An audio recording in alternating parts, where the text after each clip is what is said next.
there mga Mars, today is a special Friday, Fry with a Y, because we're going to make cauliflower croquettes. So, let's start with our recipe for today. Low fire lang, lagay natin ang ating milk. Yan o, narinig nyo, shh, may ganon.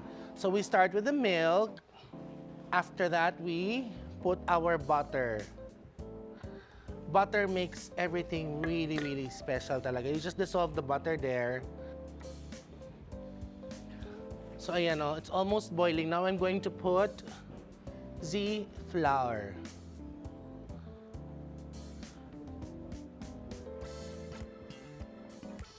Normally, I do it like little by little lang para wala siyang lump. So,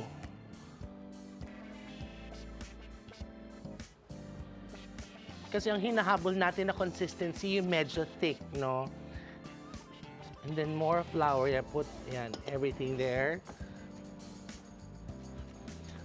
This is so much fun. Alam mo guys, yung mga Mars natin dyan, di ba, sa mga kids nyo na hindi mahilig sa gulay, di ba?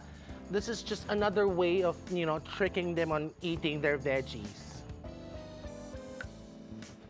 Cheese yung nilagay ko. So, with this recipe, they will start to learn to eat their veggies. Ayan.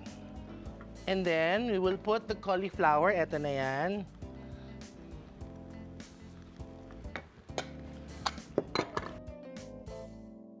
Alam niyo bang ginagamit din ang cauliflower sa violence? Sa violence sa movies, that is. Ginagamit ang cauliflower sa paggawa ng sound effects, specifically to imitate the sound of breaking human bones by breaking the cauliflower stem. Hindi to scrambled eggs ha, mga Mars, pero yan, ganyan siya tatabi natin. Meron akong nagawa na earlier. Ganito dapat ang itsura niya. Yan. Tada! See? Galing-galing ka. So from ganito yung magagawa nyo. So now nandito na tayo, gagawa tayo. You have to cut this. Siguro tong ganito kahaba, mga 5 to 6, depende. Ngayon, gagawa tayo nung nila, yung parang dip nila, yung coating. So before we fry them, we will start first with the flour. Konting salt and pepper lang. Let's season them.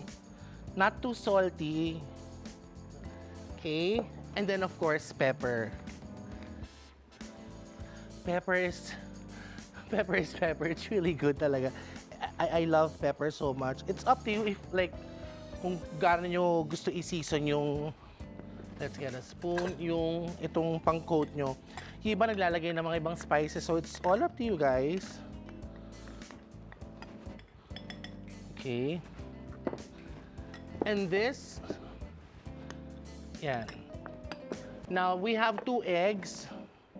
We need to beat them eggs. Sa pancakes din, kailangan ng binating itlog. Omelette also. Now, eto po, we have the breadcrumbs. So what we do with the breadcrumbs, we put Parmesan cheese para mas masarap siya. So, I am generous ngayon mga Mars, so I'm just gonna put everything there. Same spoon na ginamit ko sa flour, yun yung panghahalo natin dun sa breadcrumbs. Alright. So check lang natin kung mainit na yung apoy. Mainit na yung apoy. So I have to cut this first.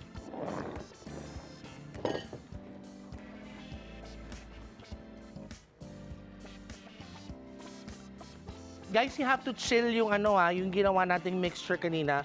So it's gonna be easy for you to cut it. Okay. Bago nyo hiwain, you could put a little flour para hindi na siya dumikit. And you could also put a little flour dun sa knife nyo sa paghiwa. Hindi siya didikit yan, ganyan. Napakadali lang po yan. Oh. Make sure you have to be careful lang sa paggamit ng knife, especially pag may mga assistant kayo ng mga anak nyo. So you just cut it lang, like that. Very good. Ako talaga nagsasabi ng very good sa sarili ko. Very good. So, I will show you first. We will mold this one. Lagay natin muna sa flour.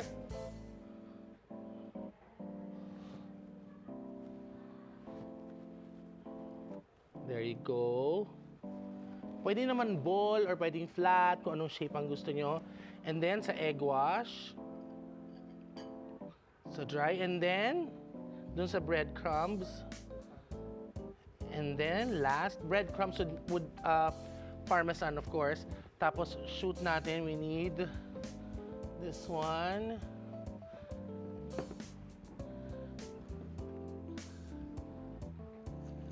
There. O, ganon. I'm so proud of myself. I used to make this recipe sa mga bata, Sunday, family day, ganyan-ganyan. Tapos you want to serve yung healthy na snack. Pwedeng-pwede to kaysa sa normal na. I have nothing against pizza, pero, diba, you want your kids to start eating healthy. So, they will definitely enjoy this recipe. Actually, pwede na yan kasi nagluluto naman din ako.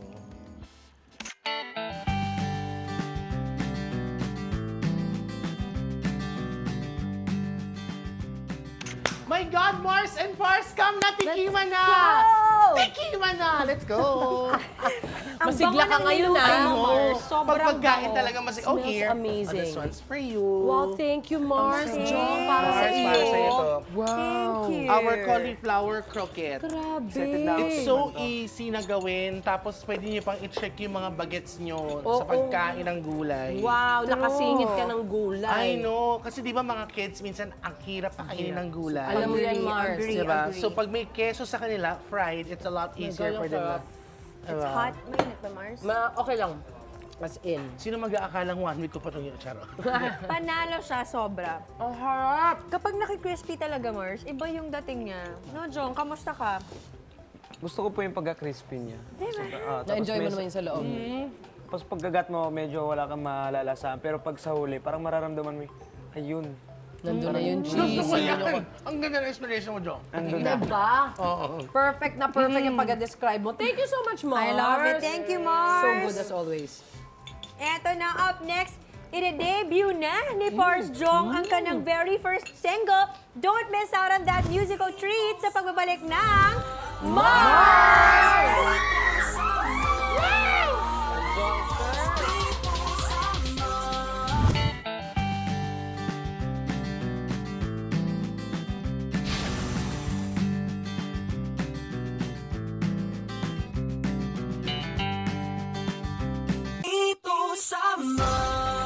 Matapos maging first runner-up sa first season ng The Clash, great things have been unfolding para kay Jong Madaliday. Tumong North Cotabato, but his unique sound has been able to reach far and wide.